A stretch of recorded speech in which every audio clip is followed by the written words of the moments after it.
seem to be drifting, sweetheart. I'm not drifting. I'm waiting. What for? The right man. I've seen him. I've met him just once. And then I let him fly away.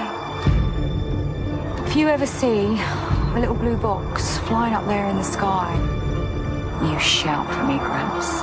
Oh, you just shout.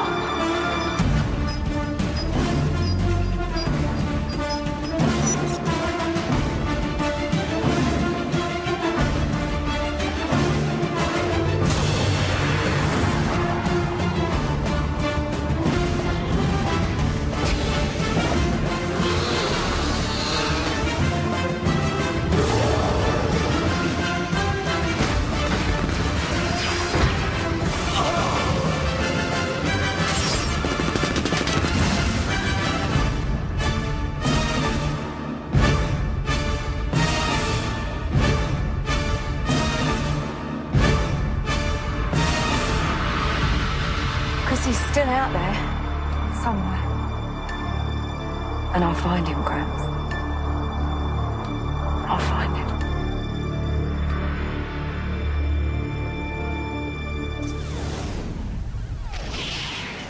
Ginger beer! I beg your pardon? I need ginger beer! The gentleman's gone mad! I'm an expert in poisons, Doctor. There's no cure. It's fatal. Not for me! I can stimulate the inhibited enzymes into reversal. Protein! I need protein! Walnuts! Brilliant! I can't understand you. How many words? One word. Shake, milk, shake, milk, milk. No, not milk. Shake, shake, shake. Cocktail shaker. What do you want, a Harvey Wallbanger? Harvey Wallbanger! Well, I don't know. How is Harvey Wallbanger? One word! What do you need, Doctor? Salt! I was miming salty! Salt! I need something salty! What about this?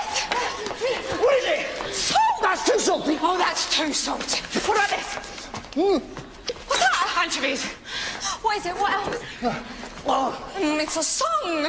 Mammy. I don't know. Camptown Races. Camptown Races! Well, all right then. Towering Inferno. It's a shock! Look, shock! I need a shock! Right then.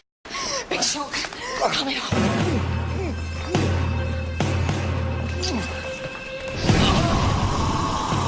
In fifth is The Unicorn and the Wasp, which is pretty hilarious.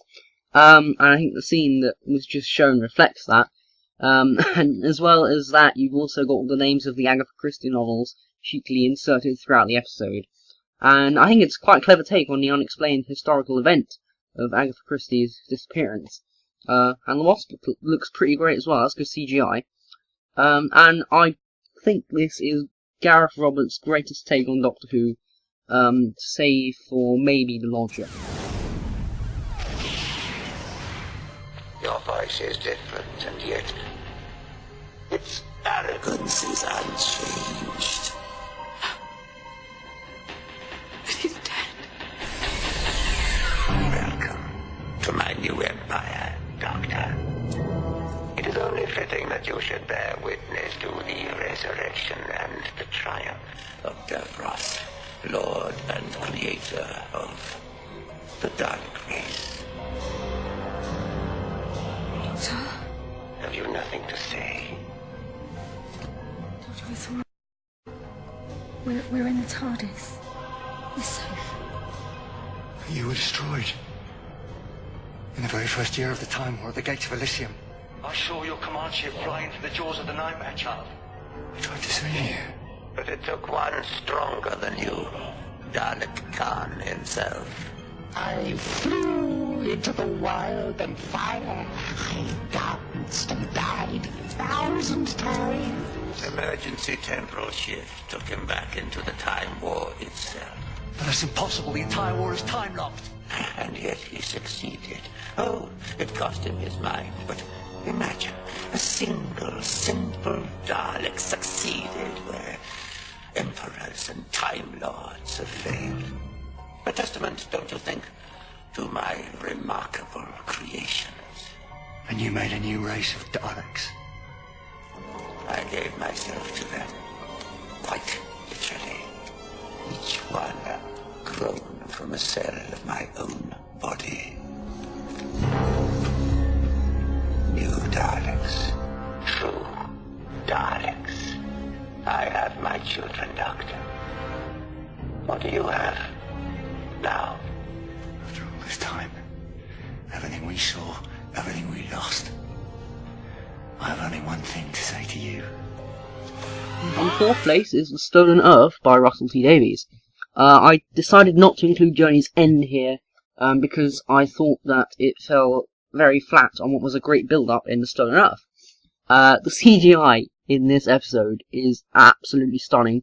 You've got all the Dalek ships descending onto New York, Daleks destroying the Valiant, the planets in the sky, and so on. And in amongst all that, all the Doctor's friends come together, although, to be honest, they don't really do much, apart from talking. And then you have the amazing Julian Bleach as Davros, who I think is my favourite villain in New Who ever.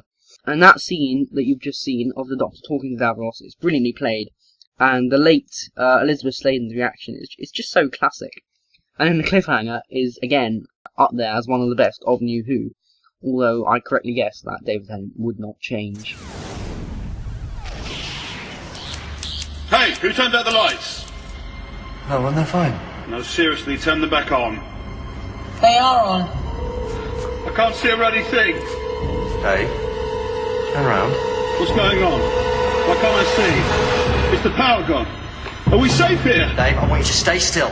Absolutely still. Dave, can you hear me? You alright? Talk to me, Dave. I'm fine. I'm okay, I'm fine. I want you to stay still. Absolutely still. I'm fine.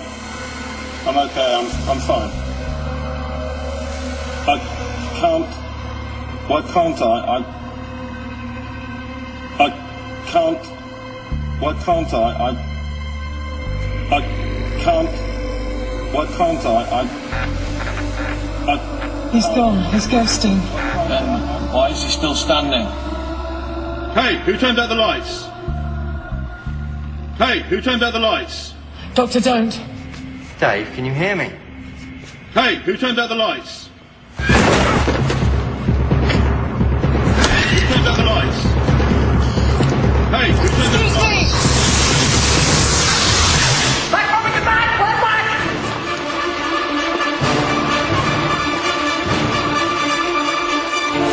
Doesn't move very fast, does it? It's a swarm in a suit. But it's learning.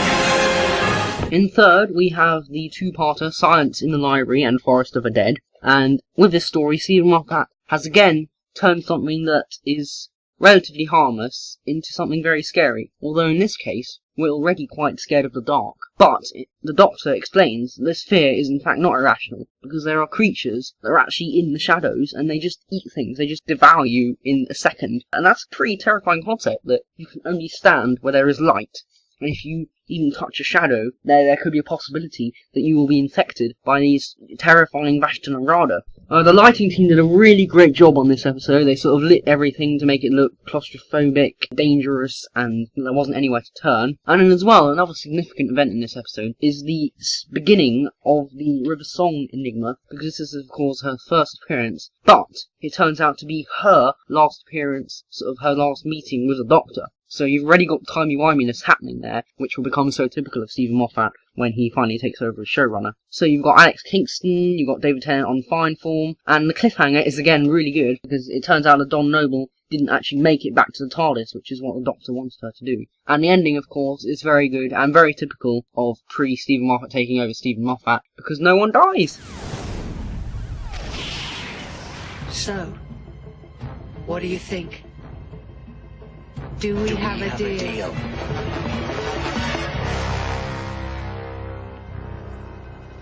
Hold on. Did she... She spoke first. She can't have. She did. She spoke first. Oh. Look at that. I'm ahead of you. Look at that. I'm ahead of you. Did you see? She spoke before he did, definitely. He's copying her. Doctor, what's happening? I think it's moved. I think it's moved. I think it's letting me go. I think it's letting me go. What do you mean? Letting you go from what? He's repeating now. He's the one doing it. It's him. Separating. Mrs. Silvestri, is that you? Yes. Yes. It's me. Yes, it's me. I'm coming back. Listen. Coming back. It's me. Listen, it's me. Like it's passed into the doctor, it's transferred, whatever it is. It's gone inside him. What I love about Midnight is that it's a very claustrophobic, psychological tale. It's virtually all set on one set. And whereas the previous two episodes, the library two-parter, were all about the lighting, this is all about the sound, because you've got Sky Silvestri infected by this creature who we actually never see, which makes it all the more terrifying, and she's just repeating everything that everyone else is saying, and then it goes a step further, and speaks at the same time as everyone, then, next step, only speaking at the same time as the Doctor, and then afterwards, she overtakes the Doctor, and fools everyone, because everyone else in that room is such an idiot, they're so human, they're so afraid, that Sky realises that the alien in the room, the Doctor, is the one that she should be trying to deal with and get out of the way, so that she can win these other idiots' trust. They had a lot of lines to learn, David Tennant and Leslie Sharp, and they got it all right, they coordinated it all correctly, and the sound team were absolutely immense, and even the lighting as well, and it was a very good story, very, very good. Good luck. I'm ready. 1 minute past 10. Because I understand now. You said I was going to die, but you mean this whole world is going to blink out of existence. But that's not dying. Because a better world takes its place. The Doctor's world. And I'm still alive. That's right, isn't it? I don't die. If I change things, I don't die. That's right, isn't it? Sorry. But I can't die! I've got a future! With the Doctor, you told me! Activate!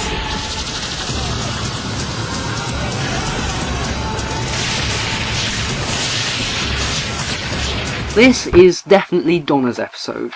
Yes, Rose comes back for the first time in 2 series, but really this story is about Donna having to start again, because the events of the Runaway Bride turn out differently because she isn't there to stop the Doctor from basically drowning himself along with the Rachnos, because some Chinese woman made her turn a different way when she was going to get a job. So Donna is plunged into this world of absolute disaster, where all the alien invasions since that Rachnos invasion all go horribly wrong, because basically there's no one there to stop them.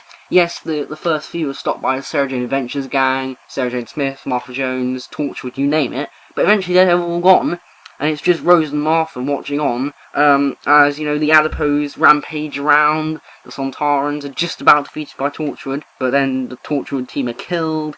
It's all pretty disastrous, it's quite horrible, and Donna just doesn't think she's special at all, she's just some stupid temp from Chiswick. And Rose Tyler has to try and persuade Donna that she is more than just some stupid temp who's living in refugee housing in Leeds. So it's all quite a depressing storyline, but at the same time you have some very upbeat moments, like the Italian guy who they're sharing with. It's just so funny how they all share jokes, share songs, and Bernard Cribbins as Wolf is always a joy to watch. And I do love the bit where Donna gets fired because the bant between her and Mr. Chowdhury is just so classic. You know, she's like, stay off that cactus, you can have that, Beatrice, but I'm worried you cut yourself. Or maybe that was the mouse mat. But in the end, this is really an absolutely stunning performance from Catherine Tate. You know, she's a comedian. Some people thought, oh, she's never going to work, she's some stupid comedian, she's never going to work as a full-blown companion. But no! She defied all the odds, and this episode is her acting at her very best ever. She is absolutely superb, and especially that scene where she's trying to convince Rose that actually she's not going to die, and then Rose just says, I'm sorry. And then it turns out that Donna sort of realises, oh, am I special? Am I really that special? And of course, cliffhanger with Bad Wolf at the end. It's just absolutely brilliant. I did not see that coming.